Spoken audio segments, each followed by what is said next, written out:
ഇപ്പോൾ കേരളത്തിലെ എല്ലാവിധ വാർത്താ ചാനലുകളിലും ഓൺലൈൻ മീഡിയാസിലും ഒരുപോലെ ചർച്ചയാക്കപ്പെടുന്ന ഒരു വിഷയമാണ് ഇടതുപക്ഷ സർക്കാരിന്റെ ഏറ്റവും പ്രധാനപ്പെട്ട നേതാക്കന്മാരുടെ വീട്ടിൽ കണ്ടക്ട് ചെയ്യുന്ന ഇ.ഡി. റെയ്ഡിനെ പറ്റിയിട്ട്. അപ്പൊ ഈ ഒരു റെയ്ഡിനെ പറ്റിയിട്ട് ഈ പറയുന്ന ഇടതുപക്ഷ സർക്കാരിന്റെ അനുഭാവികൾ ഒരുപോലെ പറയുന്ന ഒരു കാര്യമാണ്, UDF സർക്കാരും BJPയും ഒരുമിച്ച് ചേർന്നിട്ടാണ് ഈ ഒരു പണി LDF സർക്കാരിന് കൊടുത്തിരിക്കുന്നത്, ഈ പറയുന്ന മുൻ മുഖ്യമന്ത്രിയായിട്ടുള്ള പിണറായി വിജയന് കൊടുത്തിരിക്കുന്നതെന്ന്. അപ്പൊ എന്തൊക്കെയാണെങ്കിലും പ്രധാനപ്പെട്ട നേതാക്കന്മാര്, നമ്മുടെ പിണറായി വിജയൻ ഉൾപ്പെടെയുള്ള പ്രധാനപ്പെട്ട നേതാക്കന്മാരുടെ വീടുകളിലാണ് ഇപ്പോൾ ഇ.ഡി. റെയ്ഡ് കണ്ടക്ട് ചെയ്തിരിക്കുന്നത്.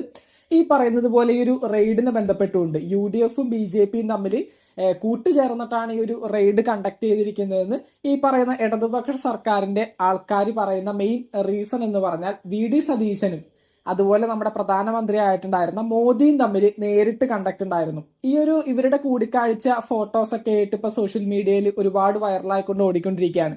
അപ്പൊ നമ്മുടെ മുഖ്യമന്ത്രി VD സതീശനും പ്രധാനമന്ത്രി മോദിജിയും ഒരുപോലെ കണ്ട സമയത്ത് ഇവർ തമ്മിൽ ഈ പറയുന്ന നേരിട്ട് ഉള്ള കൂടിക്കാഴ്ചയിൽ ഇത്തരത്തിലുള്ള ഇ.ഡി. റെയ്ഡുകളെ പറ്റിയാണ് സംസാരിച്ചത് എന്നുള്ള രീതിയിലൊക്കെ പറഞ്ഞുകൊണ്ട് ഒരുപാട് വാർത്തകൾ ഇപ്പൊ പ്രചാരിക്കുന്നുണ്ട്. അപ്പോൾ ഈ പറയുന്നത് പോലെ ഇത്തരത്തിലുള്ള വാർത്താ പ്രചരണം അത് ഭയങ്കരമായിട്ട് മോശപ്പെട്ട ഒരു കാര്യമാണ്. കാരണം ഇതിനെ ബന്ധപ്പെട്ടുകൊണ്ട് ഈ പറയുന്ന ആഭ്യന്തരമന്ത്രിയായിട്ടുള്ള രമേശ് ചെന്നിത്തല വ്യക്തമായിട്ട് പറഞ്ഞിട്ടുണ്ടായിരുന്നു, ഇ.ഡി. റെയ്ഡിനെ ബന്ധപ്പെട്ടുകൊണ്ട് സംസ്ഥാന സർക്കാരിന് യാതൊരു ബന്ധവുമില്ല. ഇ.ഡി. റെയ്ഡ് ഈ പറയുന്ന ഇടതുപക്ഷ സർക്കാരിന്റെ പിണറായി വിജയൻ ഉൾപ്പെടെയുള്ള പ്രധാനപ്പെട്ട നേതാക്കന്മാരുടെ വീട്ടിൽ കണ്ടക്ട് ചെയ്യുന്ന കാര്യം കേന്ദ്രത്തിൽ നിന്ന് സംസ്ഥാനത്തേക്ക് അറിയിച്ചിട്ടില്ല. ഇ.ഡി. ഉദ്യോഗസ്ഥന്മാരും ഈ പറയുന്ന കേരള പോലീസിന്റെ സഹായം എന്നിവ ചോദിച്ചിട്ടുമില്ല.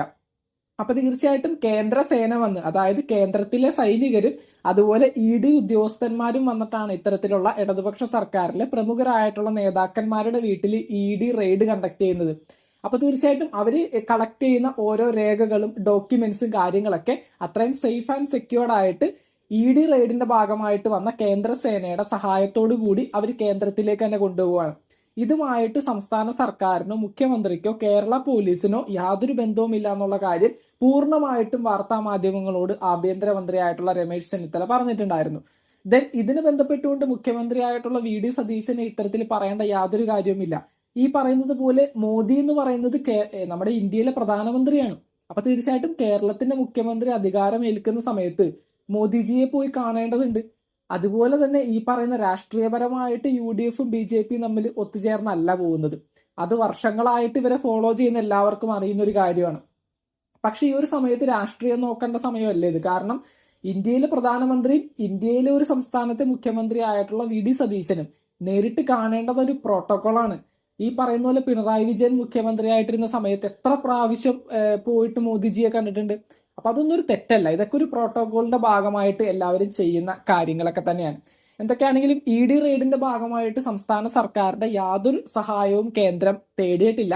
ഫുള്ള് ഈ പറയുന്ന കേന്ദ്രത്തിലെ ഉദ്യോഗസ്ഥന്മാരും അവർക്ക് പ്രൊട്ടക്ഷന് വേണ്ടി വന്നിരിക്കുന്നത് മുഴുവനും കേന്ദ്ര സേനയിൽപ്പെട്ട ഈ പറയുന്ന ആർമി ഉദ്യോഗസ്ഥന്മാരുമാണ്. അപ്പൊ തീർച്ചയായിട്ടും ഇതിനെ ബന്ധപ്പെട്ട് വരുന്ന ഈ പറയുന്ന ഇ.ഡി. റെയ്ഡിനെ ബന്ധപ്പെട്ട് വരുന്ന അവരുടെ ആ ഒരു റിസൾട്ട്, അതായത് ഈ പറയുന്ന പോലെ അവർക്ക് കണ്ടെത്താനായിട്ട് അവർ വിചാരിച്ചതുപോലെ എന്തെങ്കിലും ഒരു തെറ്റ് ഈ പറയുന്ന ഇടതുപക്ഷ സർക്കാരിലെ പ്രധാനപ്പെട്ട നേതാക്കന്മാർ ചെയ്തിട്ടുണ്ടോ, അതുപോലെ ഈ പറയുന്ന പണം തട്ടിയിട്ടുണ്ടോ എന്നുള്ള കാര്യങ്ങളൊക്കെ കൃത്യമായിട്ട് അന്വേഷിച്ച് അതിന്റെ ഫുള്ളായിട്ടുള്ള ഒരു ഡോക്യുമെന്റ്സ് കൃത്യമായിട്ട് കേന്ദ്രത്തിൽ ഈ പറയുന്ന ഇ.ഡി. ഉദ്യോഗസ്ഥന്മാർ സബ്മിറ്റ് ചെയ്യുന്ന സമയത്ത് ഈ ഒരു കേസിന്റെ ഫൈനൽ റിസൾട്ട് നമുക്ക് അറിയാനായിട്ട് സാധിക്കും. എന്തൊക്കെയാണെങ്കിലും സംസ്ഥാന സർക്കാരിന് ഇതുമായിട്ട് യാതൊരു ബന്ധവുമില്ല എന്നുള്ളത് നമ്മുടെ മന്ത്രിമാര് തന്നെ ഒഫീഷ്യലി വന്ന് പ്രഖ്യാപിച്ചിട്ടുണ്ട്.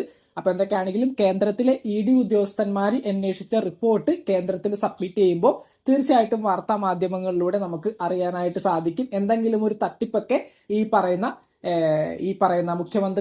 മുൻ മുഖ്യമന്ത്രി പിണറായി വിജയന്റെ ഭാഗത്തുനിന്നോ അല്ലെങ്കിൽ ഇടതുപക്ഷത്തെ പ്രധാനപ്പെട്ട നേതാക്കന്മാരുടെ ഭാഗത്തുനിന്നോ സംഭവിച്ചിട്ടുണ്ടോ എന്ന്. അപ്പൊ അതുവരെയും കാത്തിരിക്കുക. ഇത്തരത്തിലുള്ള റോഡിൽ ഇറങ്ങി സമരം ചെയ്ത് ജനങ്ങളെ ബുദ്ധിമുട്ടിക്കുന്ന രീതിയിലൊന്നും കാര്യങ്ങൾ എത്തിച്ചു കൊണ്ടുപോകരുത്. അതിൻ്റെ ഒന്നും യാതൊരു ആവശ്യവുമില്ല. ഇതുപോലെ സമരം ചെയ്തുകൊണ്ട് ഈ പറയുന്ന ഇ.ഡി. റെയ്ഡ് വരുന്ന സ്ഥലത്തൊക്കെ പോയി ഇത്തരത്തിൽ സമരം ചെയ്യുക, ഇ.ഡി. ഉദ്യോഗസ്ഥന്മാർക്ക് ബുദ്ധിമുട്ടുണ്ടാക്കുക, അത്തരത്തിൽ ഈ പറയുന്ന പോലെ അവരുടെ വാഹനങ്ങൾ അടിച്ചു പൊട്ടിക്കാനായിട്ട് നോക്കുക, ഇതൊക്കെ ചെയ്യുന്ന സമയത്ത് ഭയങ്കരമായിട്ട് ഈ ഒരു സർക്കാരിനെ തന്നെ അത് വീണ്ടും ബാധിക്കും. അതായത് ഇടതുപക്ഷ സർക്കാരിന്റെ കാര്യങ്ങളെ തന്നെ അത് വീണ്ടും ബാധിക്കാനായിട്ടുള്ള സാധ്യതയുണ്ട്. അതുകൊണ്ട് തന്നെ റോഡിൽ ഇറങ്ങിക്കൊണ്ട് ഈ ഒരു ഇഡി റെയ്ഡിന്റെ പേരും പറഞ്ഞുകൊണ്ട് അനാവശ്യമായിട്ടുള്ള പ്രചാരണങ്ങളും സമരങ്ങളും ഒഴിവാക്കാനായിട്ട് ശ്രമിക്കുക. ഈ പറയുന്ന പോലെ ഈ ഒരു ഫൈനൽ റിസൾട്ട് ഇവരന്വേഷിച്ചിട്ട് പോയിട്ടുള്ള ആ ഒരു ഫൈനൽ റിസൾട്ട് വരുന്നത് വരെയും കാത്തിരിക്കുക. എന്തെങ്കിലും ഒരു തെറ്റ് ഈ പറയുന്ന പിണറായി വിജയന്റെ ഭാഗത്തുനിന്നോ ഇടതുപക്ഷ സർക്കാരിന്റെ ഭാഗത്തുനിന്നോ വന്നിട്ടുണ്ടെങ്കിൽ തീർച്ചയായിട്ടും അത് പ്രൂവ് ആവും.